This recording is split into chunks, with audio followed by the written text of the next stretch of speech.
शिव शंभो विघ्न विनाशक डमरू डम डम बाजा।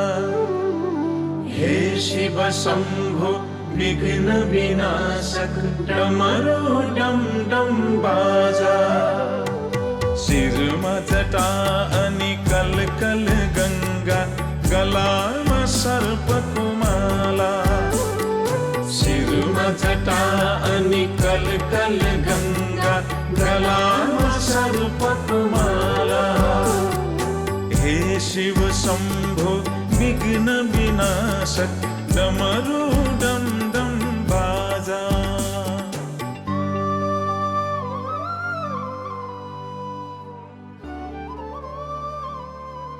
श्री गणेशाय नमः। श्री स्वस्थानी परमेश्वरी को कथा। चंदन अक्षता फूल लिएर हात जोड्ने। यम ब्रह्मा वरुणेन्द्र रुद्र मरुत स्तुवन्ति दिव्यैस्तवे।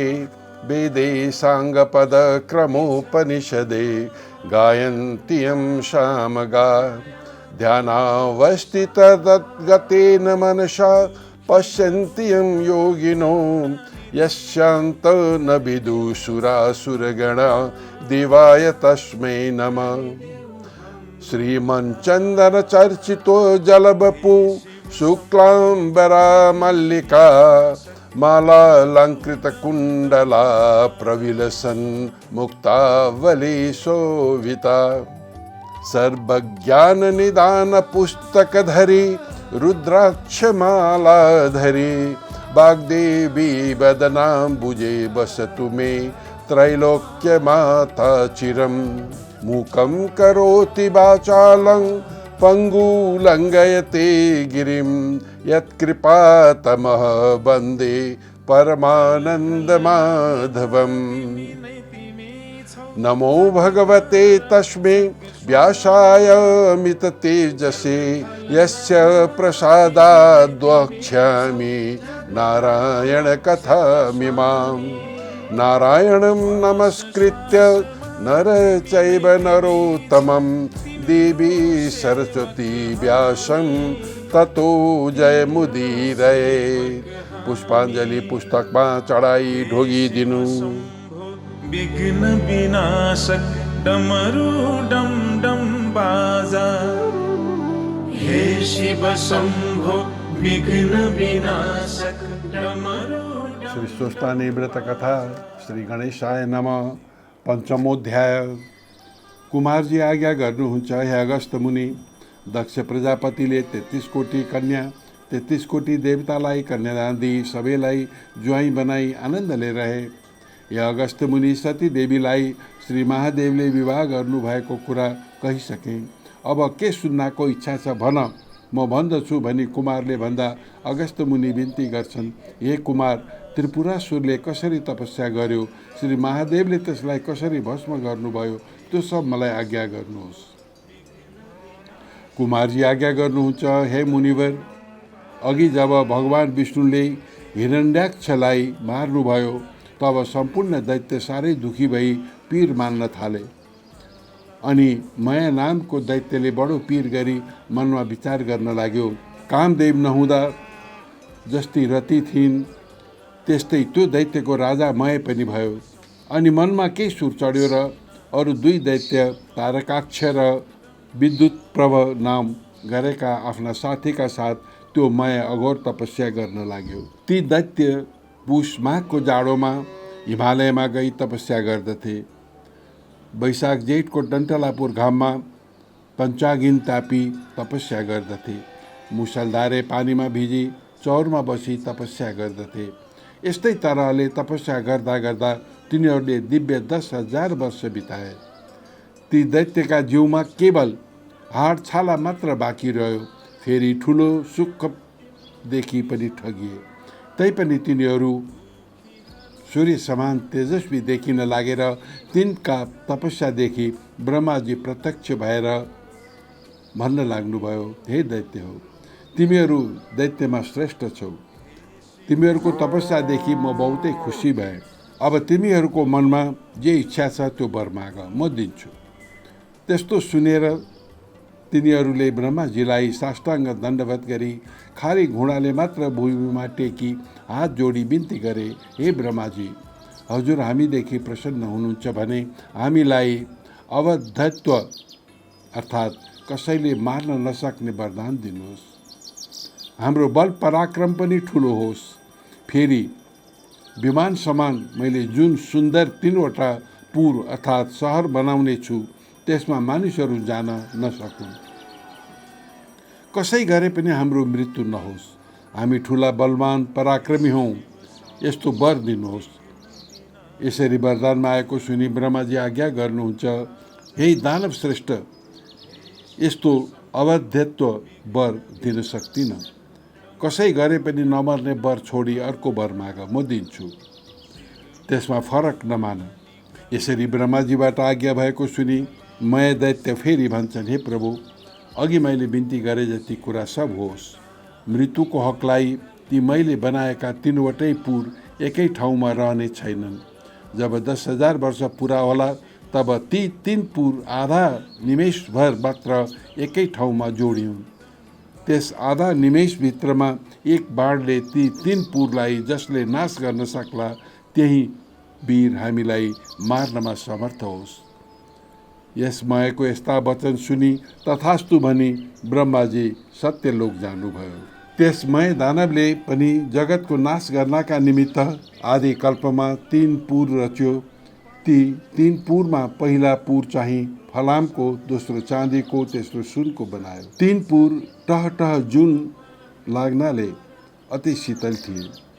ठाउँ ठाउँमा रङ बिरङका आँखी झ्यालहरू बनेका, घरका टालीहरू पनि अग्ला अग्ला, आँगनहरूमा पनि कुदेका राम्रा सलक्क परेका ढुङ्गा छापिएका, ठाउँ ठाउँमा सुवर्णले मडेका सुन्दर पुरद्वारहरू पनि तयार गरिएका, मोती पन्ना मणिहरू ठाउँ ठाउँमा जोडिएका, बिजुलीको झलक जस्ता रत्नहरू चारैतिर फैलिएका, हिरा मोती मुगाहरू जडेका, शिर शिर हावा चल्लाले फरफराएका पताकाहरूले झकिझकाउ घरका लहरहरू पनि रत्नहरूको जडी जडाउले झिलमिलिएका, सडकहरू पनि सिँगारी अति राम्रा तयार गरिएका, घरहरूमा थरी थरीका पताका र ध्वजाहरूले सजाइएका ती 3 विमान रूप पुर बनायो। लाखौं अनमोल रत्नहरू जडेका हजारौं बगैँचा बनाई लहलहाउँदा सबै बिरुवाहरूमा सबै ऋतुका फल फूलहरू लट्रम्म भएका उत्पन्न गरायो। तलाउ पनि हजारौं थरीका कमलहरूका फूलले भरिएको गरायो। यसरी ती त्रिपुरका दैत्यहरूको झकिझकाउ भएका घर तयार भए।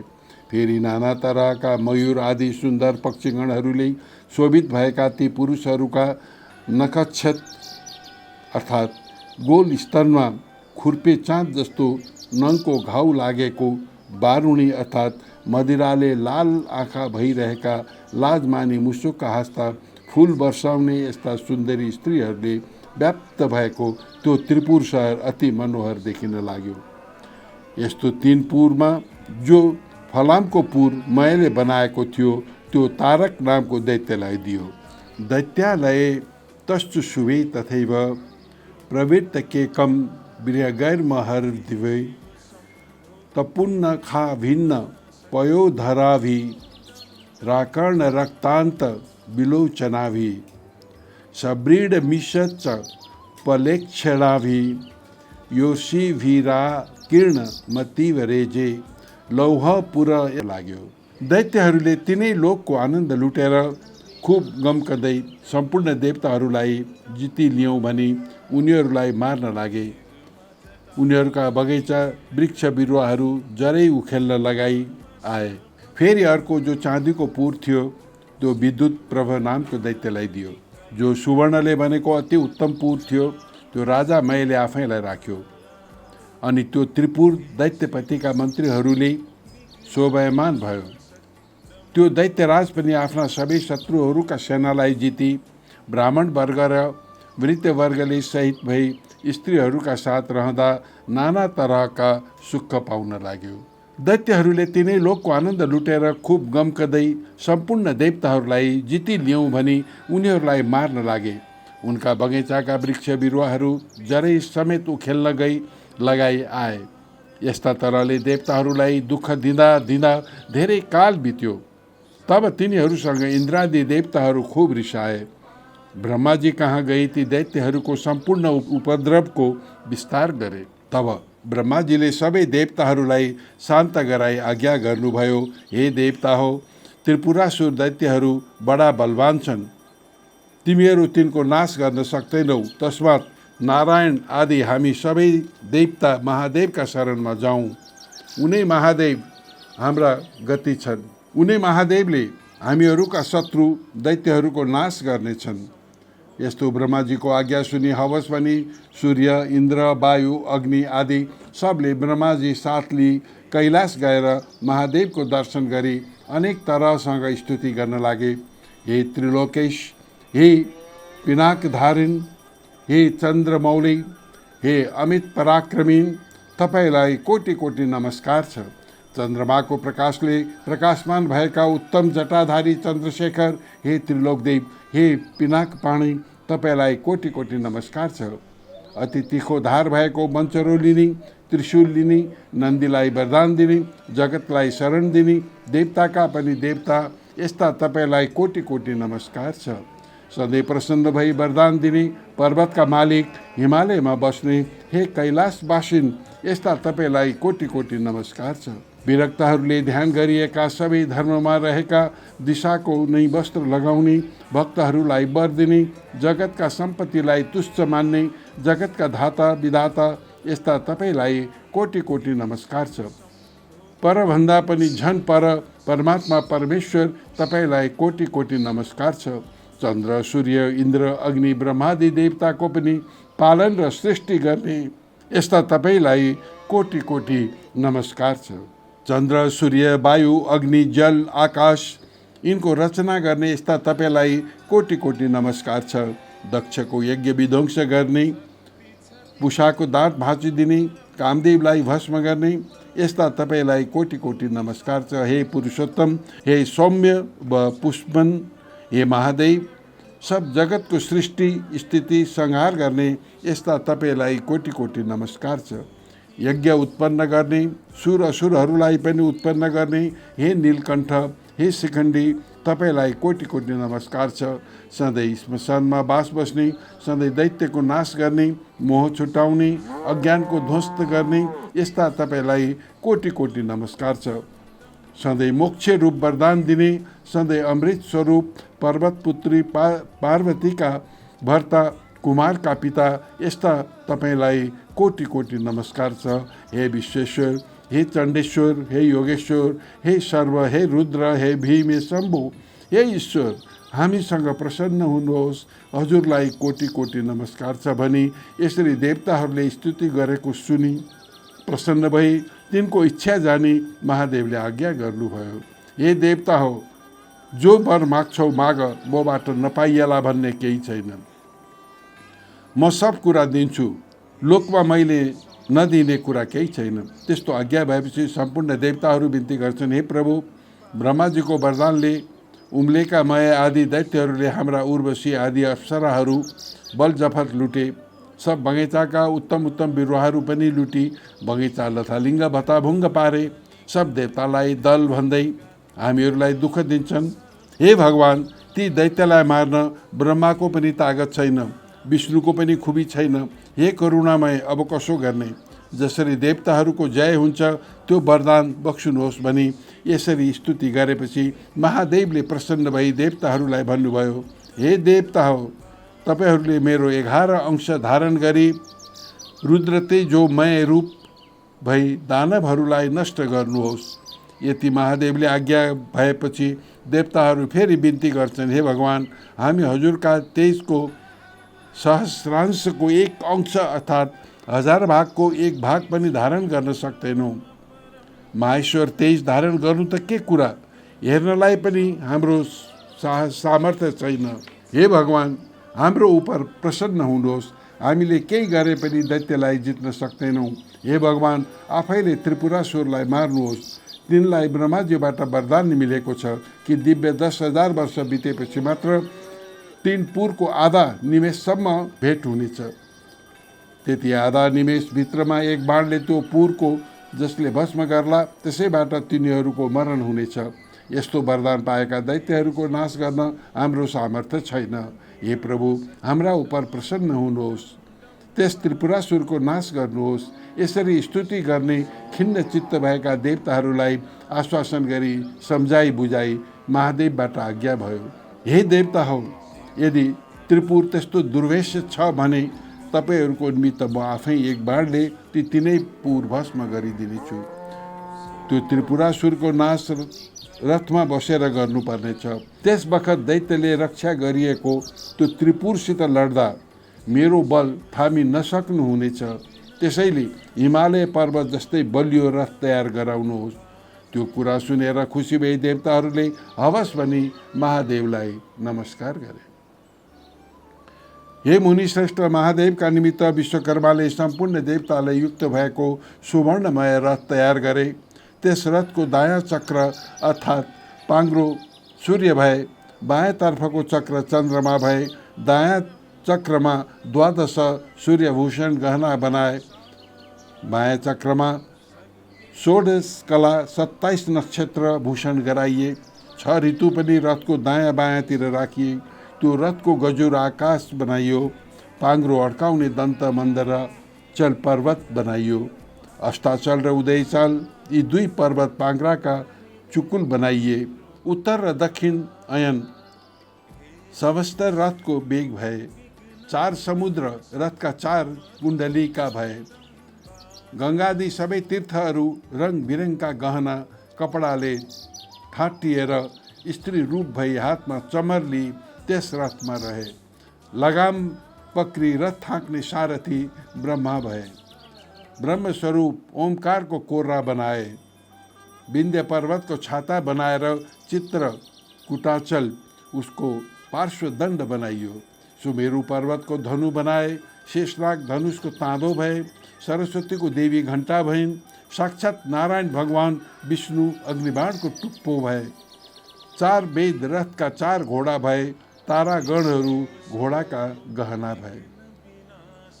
यसरी धनुबाण सहित भएको रथ तयार भएपछि भगवान शङ्कर पृथ्वी र आकाशलाई कम्पाउँदै त्यसमा चढ्नुभयो।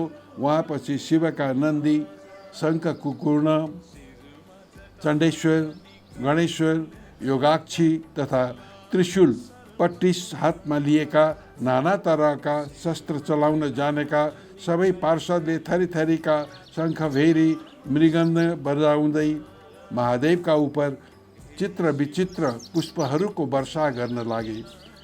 त्यो तेज थाम्न नसकी सबै देवताहरू लट्ठिए। महादेवले देवताहरूलाई त्यसरी लट्ठिएको जानी नत्र तिमीहरूको सत्यनाश हुनेछ।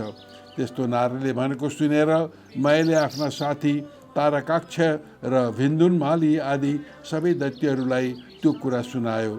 तब दैत्यहरूमा श्रेष्ठ तारकले भन्यो, हे राजन, किन चिन्ता गर्नुहुन्छ? वास्तवमा देवताहरूलाई मार्न सकिन्छ। यो त्रिपुर भेदन गर्न कसको सामर्थ्य छ र?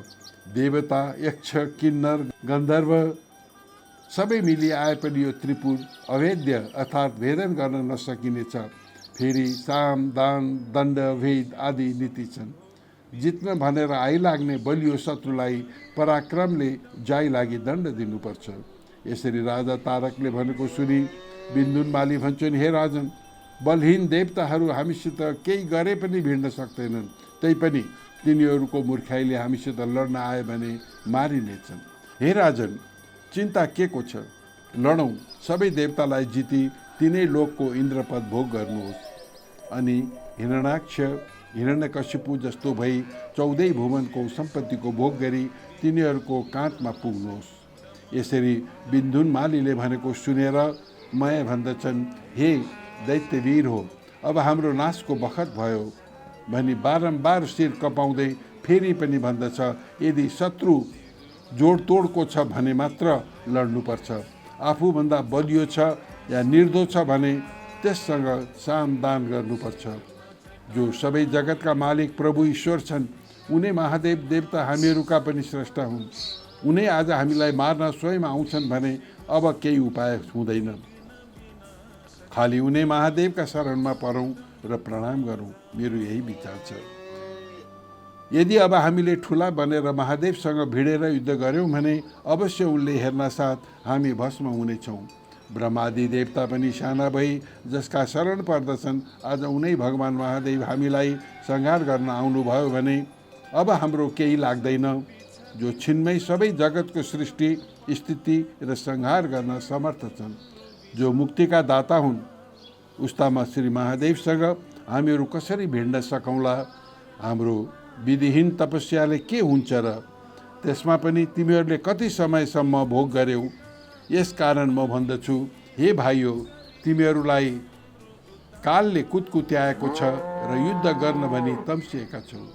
यस्तो मैले भनेको सुनि नारदले दैत्यको संहार गर्ने चलाकी गरेर भने, महाराज, अब तिम्रो तपस्या सिद्धियो, ऐश्वर्यको भोग समाप्त भयो। सिद्धिनु त यसै पनि छ भने लडाइँमा अघि नसरेर नपुंसकले झैँ तिनै देवताका शरणमा पर्नुभन्दा लडाइँमा मर्नु असल छ। त्यसबाट त मोक्ष त पाइन्छ।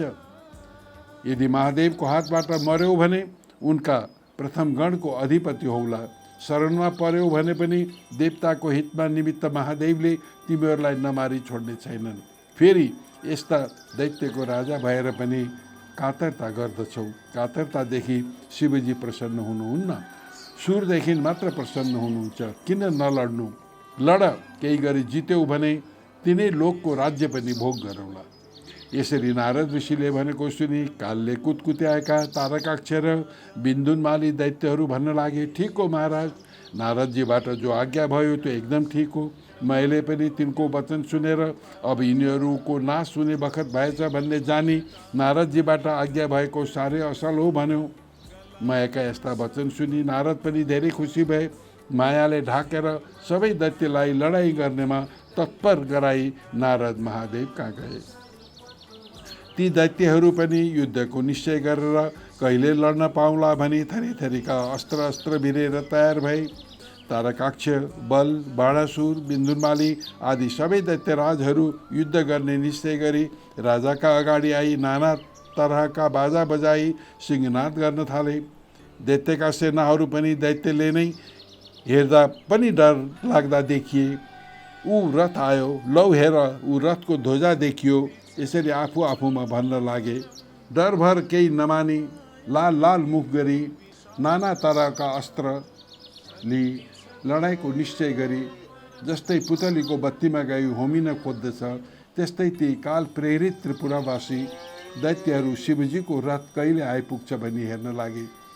उता पश्चिम सागरमा शिरोभागमा रहेको रङ बिरङ्गका पताका फरफराइरहेका सुमेरु पर्वत जस्तै त्रिपुर देखिन लाग्यो।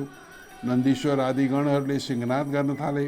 यताबाट दानवहरू पनि युद्धका लागि निस्के। चण्डेश्वर झलमलाउँदो बन्चेरो हातमा लिएर मुख बाई प्रमथादि गणका अगाडि रहे। फेरि देदीप्यमान त्रिशूल हातमा लिई शिवजीकै जस्तो पराक्रम गर्दै आए। गणका अधिपति शङ्कुनायक पनि मुसल हातमा लिई तिनको पार्श्वमा गई उभिए।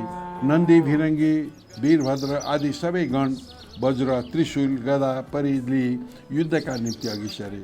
दैत्यगण पनि महादेवको रथ आएको देखि युद्ध गर्न भनी थरी थरीका हतियार हातमा लिई निस्केर गणहरूसँग साह्रै रिसले युद्ध गर्न लागे। तब महादेवले अब यति भएपछि त्रिपुर डर्ने भयो भन्ने सम्झी हाँस्दै लड्नलाई तयार भएर ठुलो सिंहनाद गरी युद्ध गर्न लाग्नुभयो। नन्दी पनि महाबली दैत्यगणसँग युद्ध गर्न लागे। भृङ्गीले पनि 10 बाण छोडी विद्युत प्रवाहलाई भेदन गरे। फेरि लाल लाल आँखा गरी शिलाले ठोक्दा पनि त्यसलाई केही भएन। श्रृङ्गी र रीतिले त्यसको पिठ्युमा प्रहार गरे। तब त्यसले पनि पूर्ण फुङ्कार गरी शूलले भृङ्गी र रीतिलाई प्रहार गर्यो। त्यसको चोट खप्न नसकी भृङ्गे र रीति त्यहाँबाट भागे। जब त्यस दैत्यराजले तिनीहरूलाई जितेथ्यो तब गणनायक गणेशका कानमा 1000 बाण छोडी छिया पार्यो। फेरि 63 पल्ट 10 बाण छोडी गणेशका मर्मम घाउ गरायो। तब गणेशजी खुब रिसाए। आफ्नो सुँड पसारी त्यसका गर्दनमा केही फरक्क निमोठी मत्ता हात्तीले कमलको फुल सुँडले बेरी तलाउबाट उखेली फ्याँकेजै गरी विद्युत प्रवाहको शिर उखेली फ्याँकिदिनुभयो।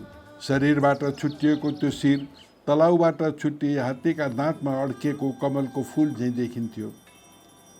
त्यो देखि भृङ्गीले नाना तरहको गणेशको गान गरे। तब नेमी र बल दुई दैत्य रिसले चुर भएर आई गणेशलाई मर्मम बाण प्रहार छोडी घाउ गराउन लागे।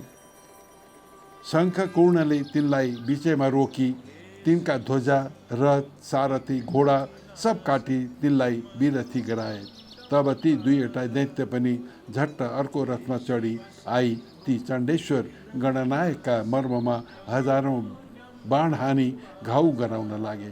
तब ती गणेश्वरले पनि रिसले लाल लाल आँख गरी भयङ्कर मुसलको प्रहार गरी दुवैलाई यमराज कहाँ पुर्याइदिनु भयो।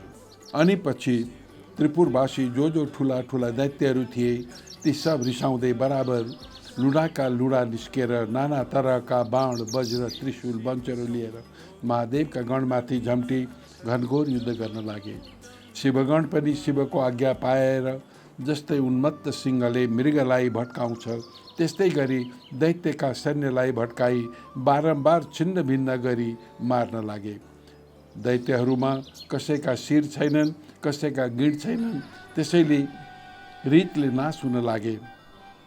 रगतको नदी बगे झैँ भयो। हावाले छिन्न भिन्न भएको मेघ झैँ वज्रको तोडले चकनाचुर भएका पर्वतहरूका टाकुरा गिर्दै सबै दैत्यहरू पश्चिम समुद्रमा पर्न लागे। जब नेमी बल नामक दैत्यहरूलाई शङ्खपूर्णले मारे भन्ने दैत्यहरूले सुने तब रिसले चुर भएर तारक नाउँको दैत्यले पुरदेखि निस्की गणनायकमाथि झम्ट्यो र नाना तरहसित बाण वर्षा गर्यो। तब गणनायक शङ्खपूर्णले पनि त्यस महाबली दैत्यका शिरमा प्रहार गरी सिंहनाद गरे। जब त्यो दैत्य केही गिर्ला जस्तो भयो तब झन् त्यस दैत्यलाई भालाले प्रहार गरे। अनि त्यो तारक दैत्यले पनि रिसले जुर मुराउँदै उठेर चक्रको प्रहार गरे। गणेश्वर शङ्खपूर्णले पनि मुड्की नै खुब पीडा गर्ने गरी त्यसलाई हाने। शङ्खपूर्णको मुड्की खाएपछि त्यो मूर्छा भई भूमिमा गिर्यो र हतियारहरू छाडी त्यो दैत्यराज चोट खप्न नसकी मृत्युमा प्राप्त भयो। यसरी त्यसलाई गिरेको देखि दानवहरूले उठाई मायाको दरबारमा लिएर आई सारा हाल बताई विलाप गर्न लागे। तब ती रुन लागेका दैत्यहरूलाई सम्झाई बुझाई मायाले भन्यो, मेरो घरमा अमृतको कुण्ड छ, त्यसैमा दैत्यहरूलाई चोबी बचाऊ। ती दैत्यहरूले हवस भन्ने प्रसन्न भई अमृतमा चोबी दैत्यपति तारकासुरलाई बचाएर मरेका अरू दैत्यलाई पनि बचाइदिए। दैत्यहरू खुसी भएर मायालाई शिर नुहाई प्रणाम गरे। तब त्यो तारकाक्ष फेरि तुरुन्तै सङ्ग्राम भूमिमा आयो र ब्रह्माजीले देखि आफ्ना बायाँ हातले त्यस दैत्यलाई देखाई महादेवसँग भन्न लाग्नुभयो, हे महादेव, त्यो दैत्य अघि मरेको थियो, अहिले फेरि बाँचेर आएछ। मायाका घरमा अमृत छ, त्यसैले दैत्यहरूलाई बचाउँछ। हे शम्भु, यसको घरमा अमृत छौन्जेल ती मरेका दैत्यहरूलाई बराबर बचाउनेछ। यसकारण बाण प्रहार गरेर त्यो अमृत सोच्नुपर्छ। यस्तो सुनेर श्री महादेवले बाण प्रहार गरी अमृतलाई सोच्नुभयो। त्यो देखि ब्रह्माजी बिन्ती गर्नुहुन्छ, हे देवेश, अब यो बाण चाँडै छोड्नु भए शत्रु नाश होलान्। यी पुर आधा निमेषभर जोडिएर फेरि अलग हुनेछन्। त्यस बेलामा बाण प्रहार गर्नुहोस्। यी पुर जोडी अलग भएपछि फेरि बाण छोडे पनि केही हुने छैन। हे भगवान, यदि मेरो बिन्ती लाग्छ भने बाण प्रहार गर्नुहोस् र यो त्रिपुरको नाश गर्नुहोस्। यस्तो ब्रह्माजीले भनेको वचन सुनि श्री महादेवले लौ हुन्छ भनी त्यो उग्र बाण धनुमा चढाई धनुलाई तलमाथि झुकाउनु भयो। दिव्य 10,000 वर्ष पुगेपछि आधा निमेषका निमित्त त्रिपुर जोडिएको मात्र थियो। महादेवले आफ्ना योग बलले त्यस बखत सारा जगत निश्चल गराउनु भयो र वहाँ पछि जसको टुप्पामा अग्नि र चन्द्रमा थिए त्यो नारायण रूपी बाण प्रहार गरिहाल्नुभयो। त्यो बाण महादेवले प्रहार गर्न साथ त्यस त्रिपुरका घरहरू चारैतिर डढ्न लागे। आमैनी बाबैनी अब लौ मारियो, मरेनी यस्ता चिच्याएको मात्र सुनिन लाग्यो।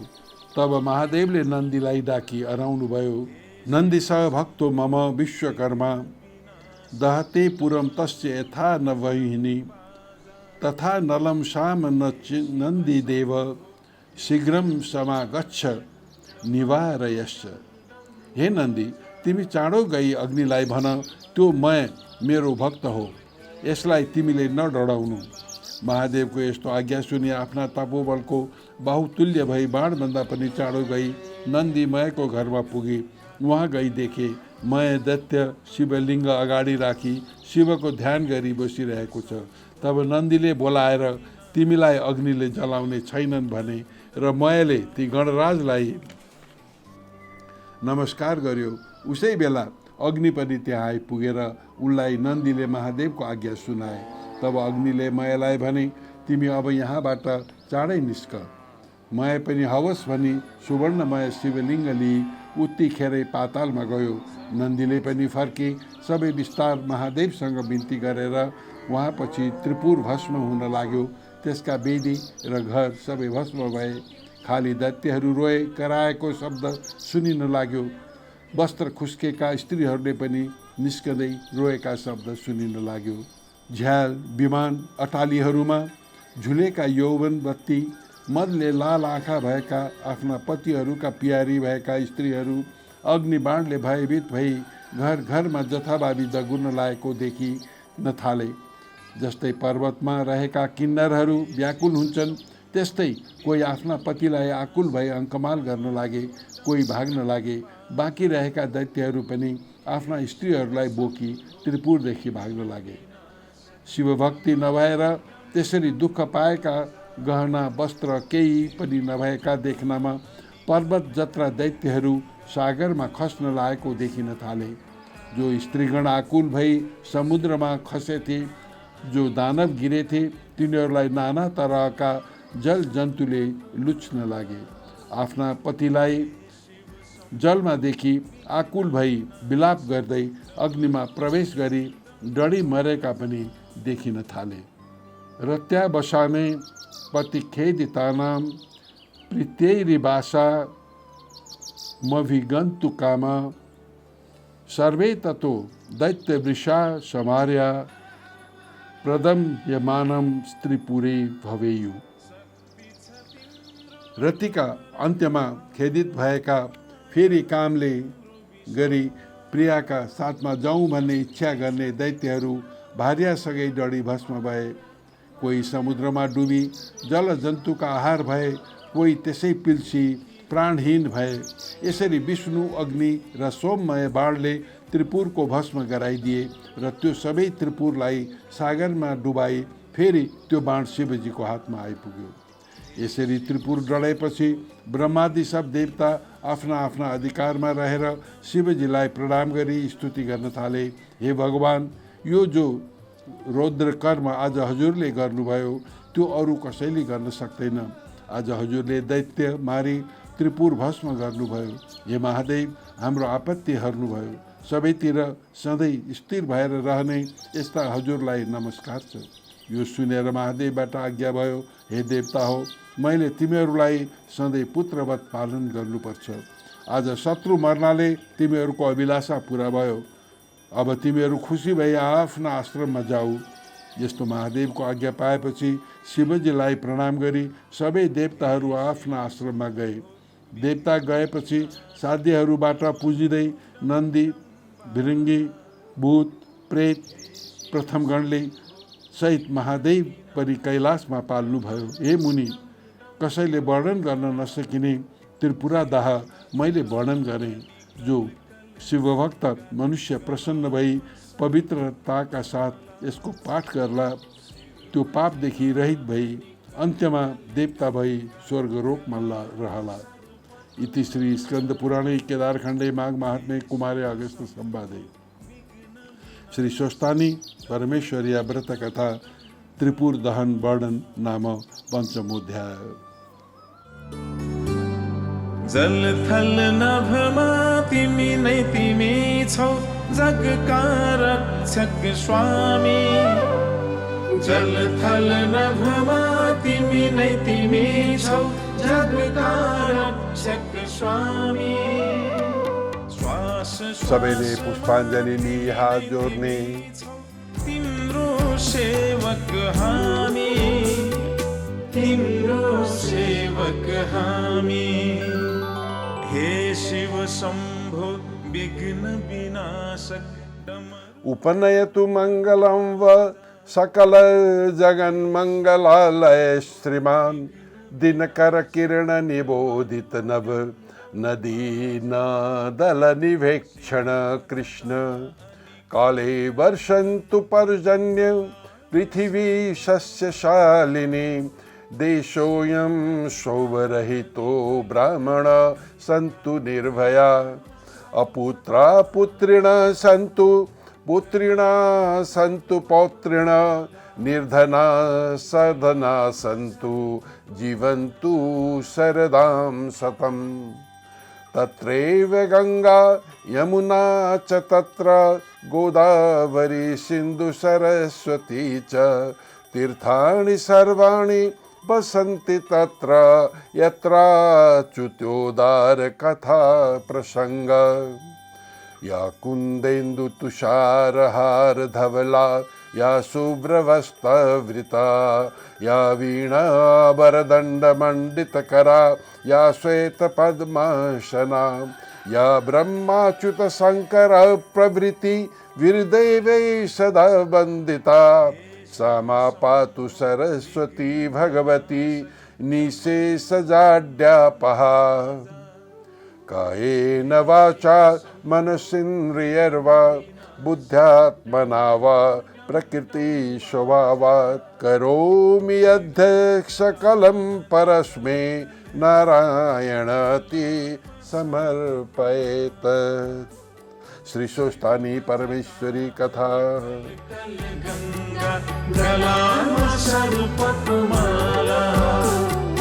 हे शिव शंभो विघ्न विनाशक डमरू